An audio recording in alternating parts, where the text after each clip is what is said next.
The Tao of Self-Confidence, Episode 623. Welcome to the Tao of Self-Confidence, where I share stories of amazing women who have discovered their inner journey to self-confidence. Visit our website at thetaoofselfconfidence.com. Your inner journey to self-confidence awaits. Well, hello friend. Welcome to the Tao of Self-Confidence, where I share stories of amazing women who have discovered their inner journey to self-confidence. I'm your host today, Sheena Yap Chan, and today I have an amazing lady on the show today. She is a personal finance writer, an on-air personality, a speaker, and a best-selling author, and I'm really excited to have her on and share her story with us today on self-confidence. So without further ado, I'm going to introduce you to Melissa Leong. Melissa, how are you today? Maybe you can fill in a little bit more about yourself to the listeners. That's so lovely. Thank you so much, Sheena, for having me on. I'm really happy and excited to be here with you. I am the resident personal finance expert on CTV's The Social. I've been a journalist for maybe about 17 years. It sounds impossible when I hear it in my brain, but I've worked at the National Post most recently as their personal finance writer. And previous before that, I was at the Toronto Star and the Globe and Mail. And so I have written 2 young adult novels, but my very first feel-good finance guide was published in January. It's called Happy Go Money, and it's all about helping people maximize the happiness in their life through money. Awesome. Well, thanks for sharing that. And Melissa, what's your cultural background? My parents are from China, but I was born in Winnipeg, Manitoba, one of the coldest places on the planet. But the people there are really warm. Awesome. Well, thanks for sharing that. And what'd be your favorite self-confidence quote? So my favorite self-confidence quotes come from Eleanor Roosevelt. I used to write her quotes out and stick them all over my wall in university. And one of my favorite ones was, "You gain strength, courage, and confidence by every experience in which you really stop to look fear in the face. You are able to say to yourself, I have lived through this horror. I can take the next thing that comes along. You must do the thing you think you cannot do." Thanks for sharing that great quote. And in your own words, how do you define self-confidence?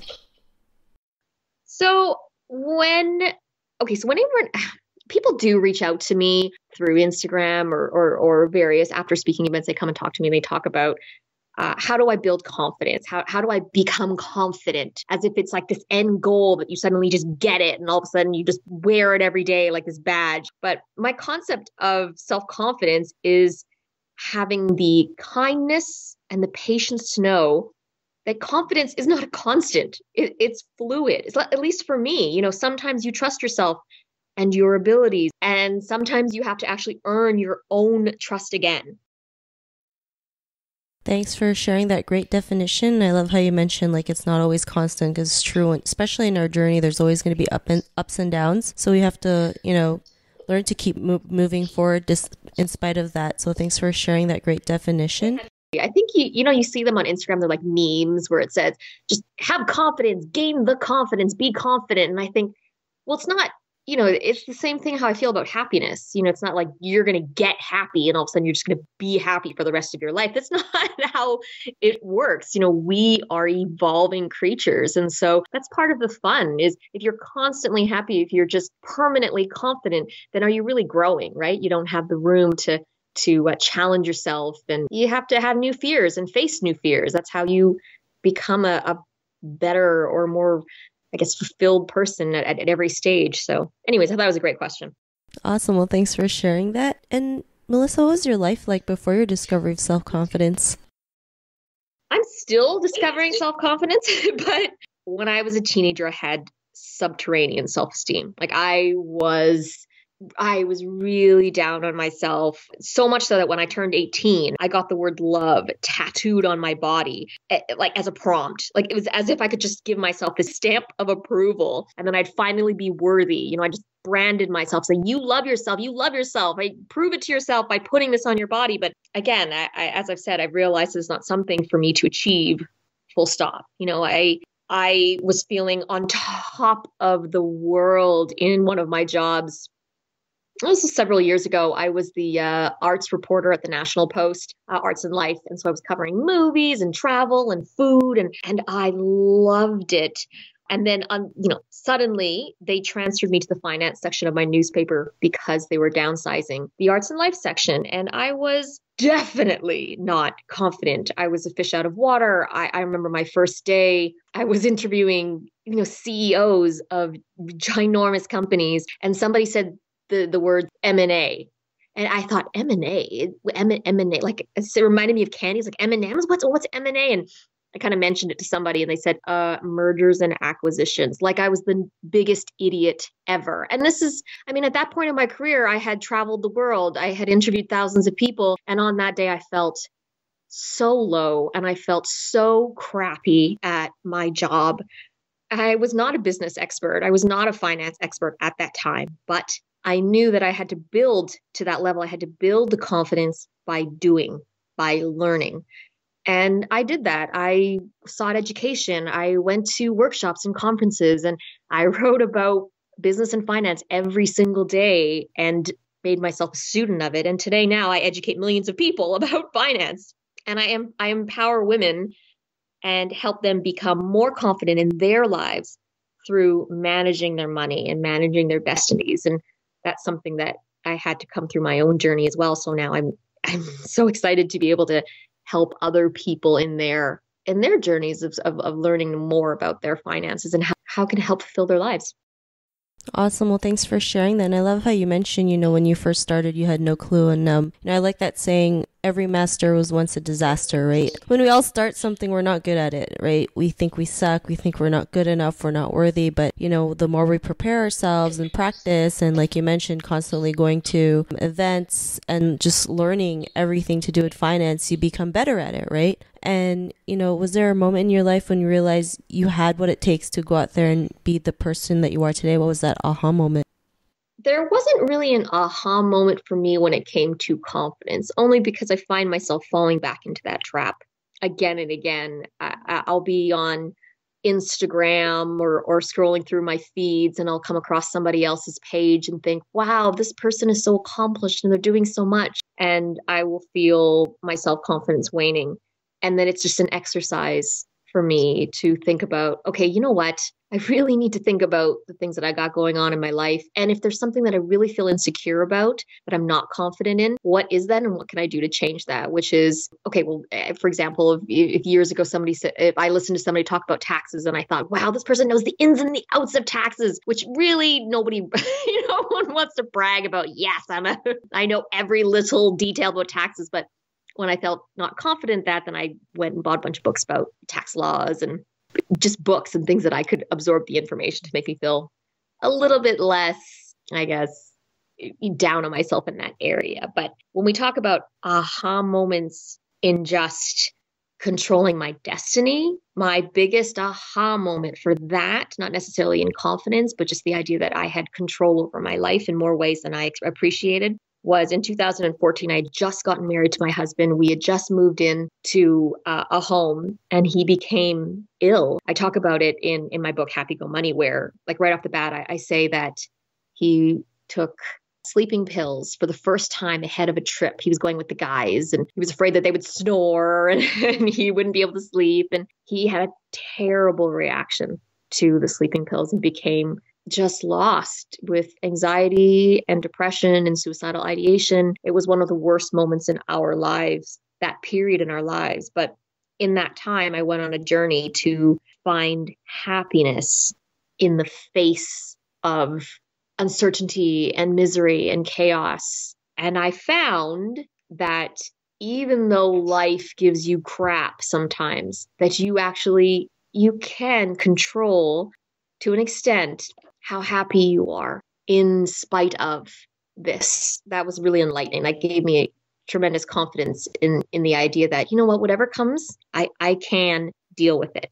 And my book is a process, is the result of that process of going through and discovering more about happiness and what I also learned about money.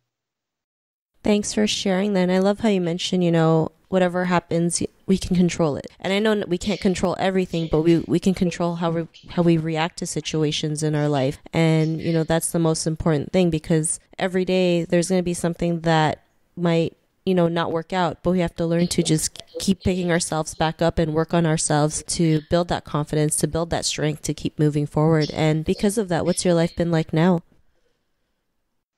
My life is the continuing journey of those lessons that I learned. I mean, the lessons of daily gratitude, the lessons of looking at the bright side of things and extending kindness to other people as well as to myself and to my family. I mean, we continue to run into challenges, and you still have to, last week, for example, my son had pneumonia, and it was so, as a parent, when your child is suffering and the house is just chaotic because everybody is miserable, you feel just awful.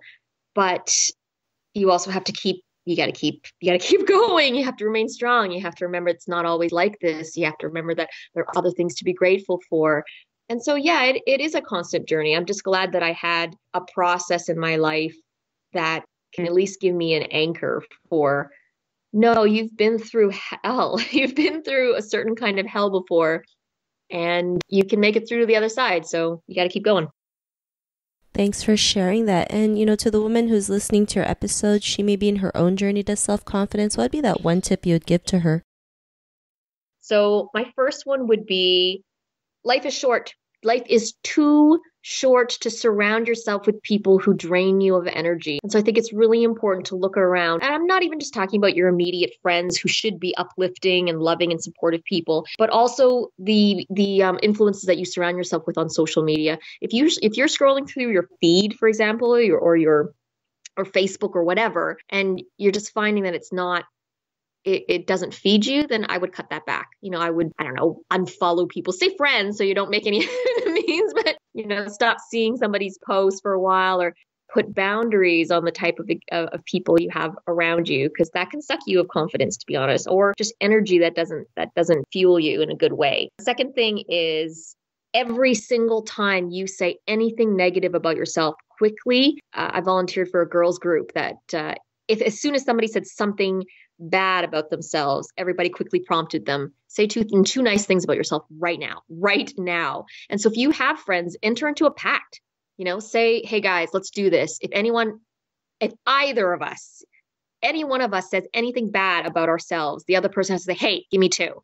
And then right away you say, okay, well, you know what? I screwed up my financial diet. Okay, well, quickly, what good things do you have going on for you? Well, I'm still preparing to ask for a raise, and I'm confident about that. I'm doing some preparations for that. And number two, I'm a hard worker. So it'll work out. It'll be fine. I got a lot of things going on for me. And the last thing is perfectionism.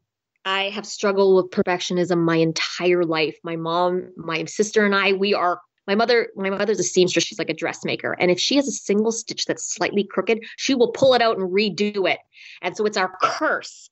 Perfectionism is the enemy of confidence, because you will never meet your own standards. You are your worst critic. And guess what? What I said earlier was, sometimes you don't feel confident because you are learning.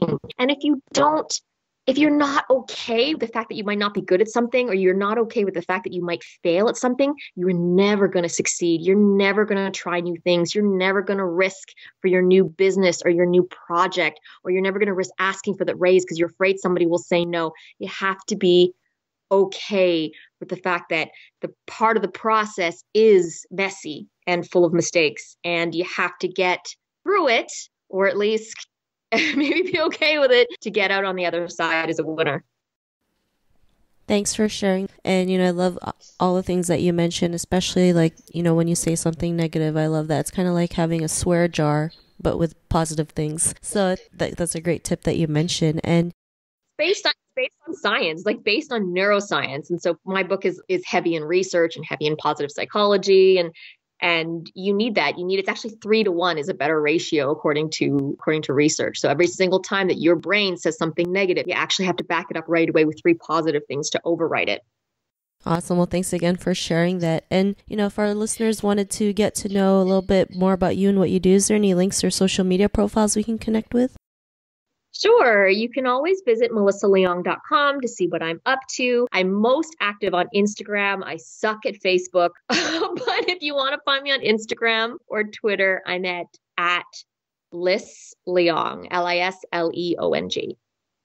Thanks for sharing that. And to our listeners, if you want to connect with Melissa, you can also head on over to the taoofselfconfidence.com and search for Melissa's name. Her show notes will pop up along with everything else that we talked about. And I really just want to thank Melissa for taking the time to share her tips and story with us on self-confidence. So thank you so much, Melissa.